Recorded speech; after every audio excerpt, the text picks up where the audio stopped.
पूजन करते हैं। महादेव प्रकट होते ही डमरू बजाकर संपूर्ण भूमंडल में रावण के क्रोध से उत्पन्न भय का नाश कर देते हैं।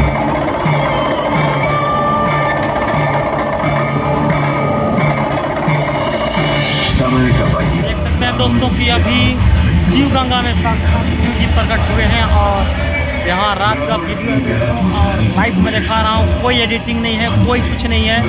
आप पूरा वीडियो मेरे साथ जरूर देखिएगा। अगर आप भी शिव जी को मानते हैं तो मैं शिव गंगा के वीडियो आपको डायरेक्ट दिखा रहा हूँ बिना एडिट किए। देख सकते हैं कि वहाँ पे प्रकट हुए हैं और शिव गंगा पे है, चारों तरफ लाइट जग जगह रहे। सामने देखिए पानी है, शिव गंगा है। तो आइए मैं पूरा वीडियो दिखा रहा हूँ आपको। अगर वीडियो पसंद आएगा तो कमेंट्स और लाइक और शेयर जरूर कीजिएगा दोस्तों। हर हर महादेव बोल। पूजन करते हैं। महादेव प्रकट होते ही डमरू बजाकर संपूर्ण भूमंडल में रावण के क्रोध से उत्पन्न भय का नाश कर देते हैं।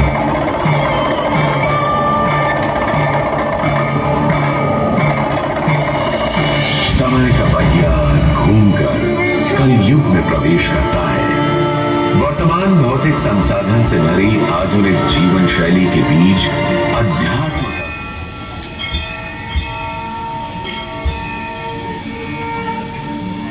ये लाइव है दोस्तों। मैं इस वक्त वीडियो बना रहा हूँ। आप देख सकते हैं कि वहाँ शिव जी का प्रतिमा दिखाई देने लगा है धीरे धीरे। पूरा वीडियो देखिए, मैं पूरा वीडियो दिखा रहा हूँ आपको। पूरा लाइव है दोस्तों, कोई एडिट नहीं है, कोई कुछ नहीं है। डायरेक्ट मैं वीडियो दिखा रहा हूँ आपको और मैं वीडियो बना रहा हूँ। आप पूरा वीडियो जरूर देखिएगा। हर हर महादेव बोल बम ओम नमः शिवाय जरूर बोलिएगा कमेंट्स में। लाइक कमेंट शेयर जरूर कीजिएगा दोस्तों।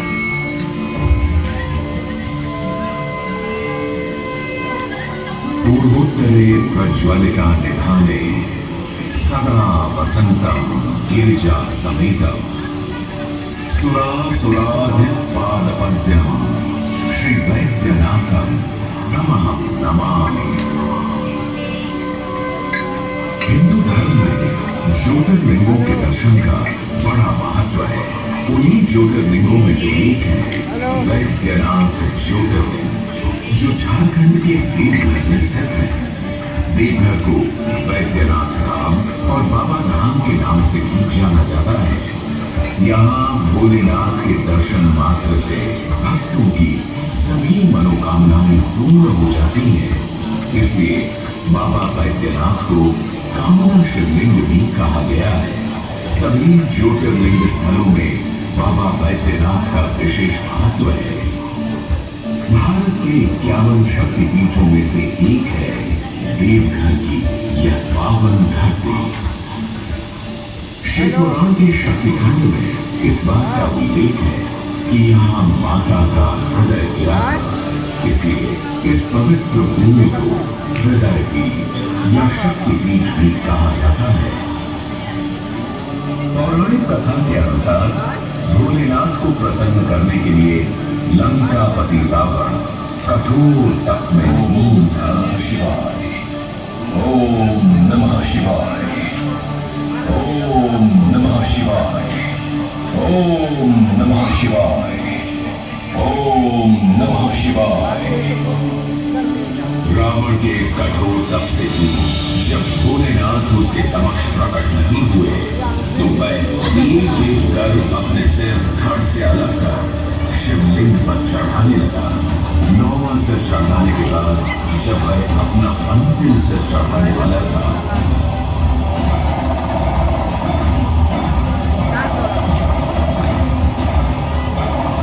उसी समय महादेव प्रकट होकर क्षण भर में उसके 10 सिरों को उसके धड़ से जोड़कर बोल पड़े, हे लंकापति, तुम्हारे इस कठोर तप से मैं प्रसन्न हुआ। देख सकते हैं दोस्तों कि शिव जी का यहाँ साक्षात प्रकट हुए हैं शिव गंगा में।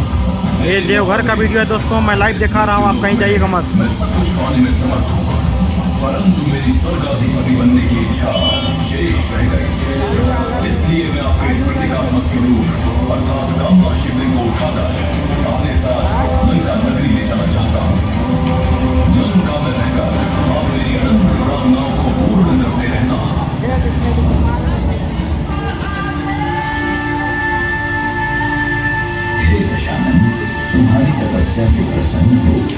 मैं तुझे इसे लंका ले जाने की आज्ञा देता हूँ, किंतु बाद में यदि इसे पृथ्वी पर रखने की भूल की तो ये सदा के लिए वहीं विराजमान हो जाएगा।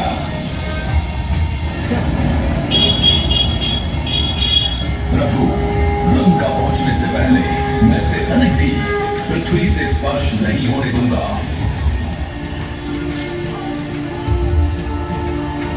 भगवान शिव के इस निर्णय से सभी देवता चिंतित हो गए। देवताओं ने भगवान विष्णु के संग रावण को अपने साथ शिव स्वरूप को लंका ले जाने से रोकने की योजना बनाई। होता है, रावण अपनी पूरी ताकत के साथ शिवलिंग को धरती से उखाड़ने की कोशिश करता है।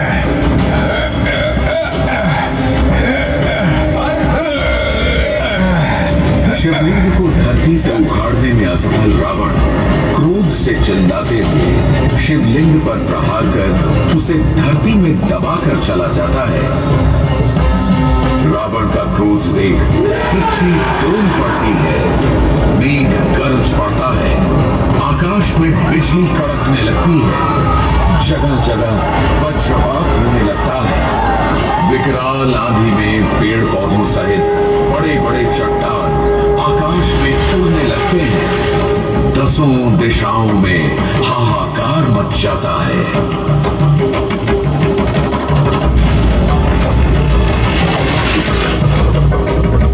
रावण के क्रोध से भयभीत मृत्युलोक को शांत करने के लिए ऋषि कलयुग में प्रवेश करता है।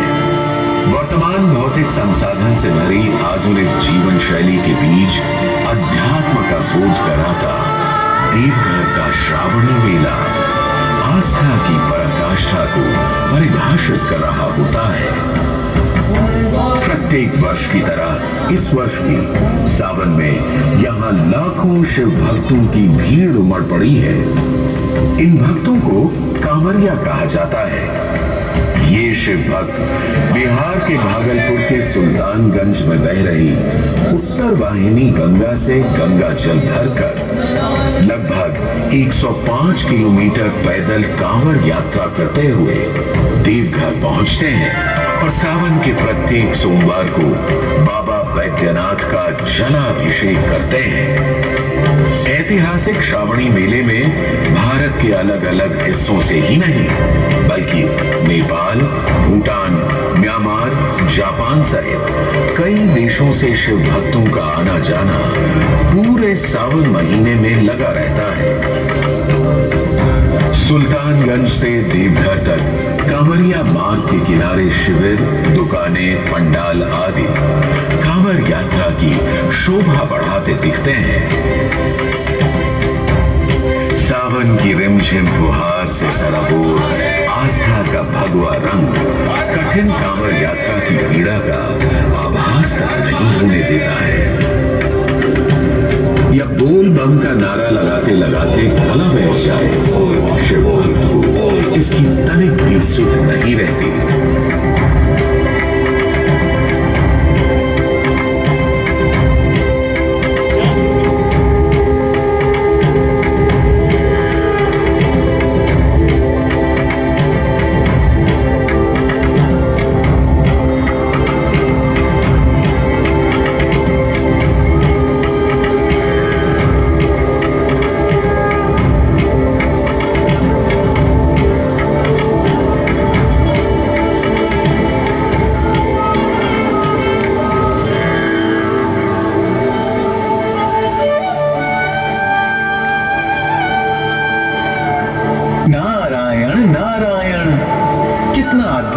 एवं मनोरम दृश्य है। प्रणाम देवर्षि। प्रणाम। हे इंद्रलोक की अप्सराओं, आप बादलों की ओर से क्या देख रही हो? प्रभु, आप जिसे देखकर हर्षित हैं, हम भी उसी अद्भुत छटा को निहार रहे हैं। गंगा घाट से बाबा बैद्यनाथ के दरबार तक शंख, मंजीरे और घुंघरुओं के मीठे बोल सुन हम स्वर्ग से खींचे चले आए। जी करता है इन कांवरियों के संग हम भी नाचे, झूमे और बोल बम के नारे लगाए।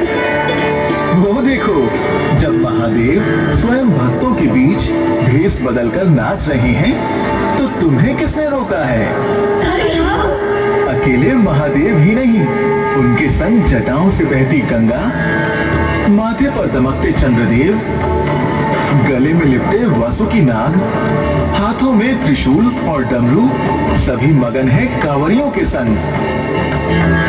हे मुनिवर, महादेव की जटाओं से बहती पतित पावनी माँ गंगा का क्या संबंध है? हे सुंदरी, महाराज भागीरथ ने अपने पूर्वजों को जीवन मरण के दोष से मुक्त करने के लिए गंगा को पृथ्वी पर लाने के लिए कठोर तप किया। इससे माँ गंगा प्रसन्न हुई और वो पृथ्वी पर आने को तैयार हो गईं। परंतु उन्होंने भागीरथ से कहा कि उनका वेग पृथ्वी सहन नहीं कर पाएगी और वे रसातल में चली जाएंगी। ये सुनकर भागीरथ ने भोलेनाथ की आराधना की।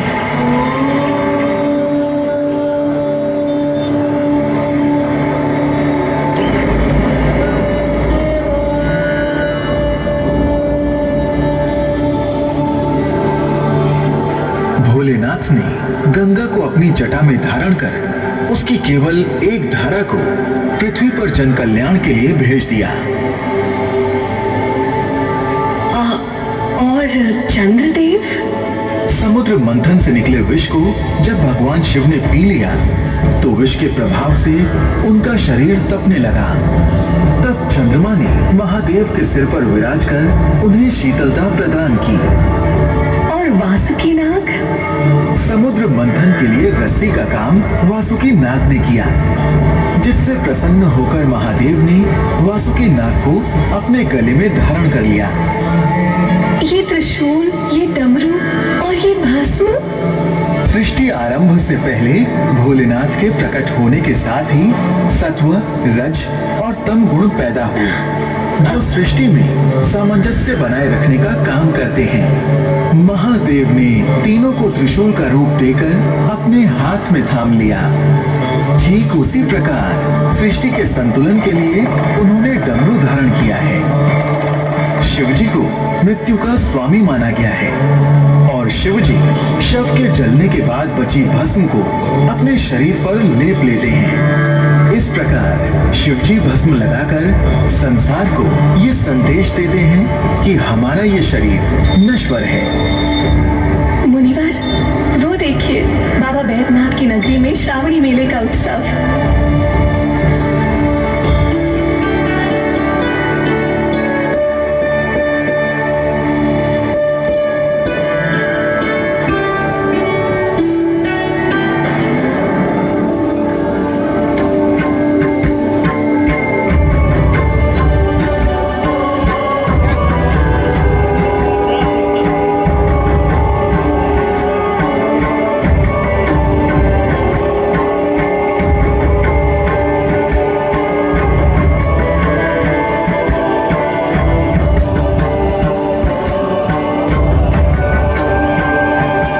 देवघर में इस श्रावणी मेले की भव्यता के पीछे वर्तमान झारखंड सरकार का सबसे बड़ा योगदान है। देश की आजादी के 76 वर्ष होने के साथ झारखंड के निर्माण के भी 22 वर्ष हो गए। झारखंड ने भी अपनी एक खास यात्रा पूरी की है।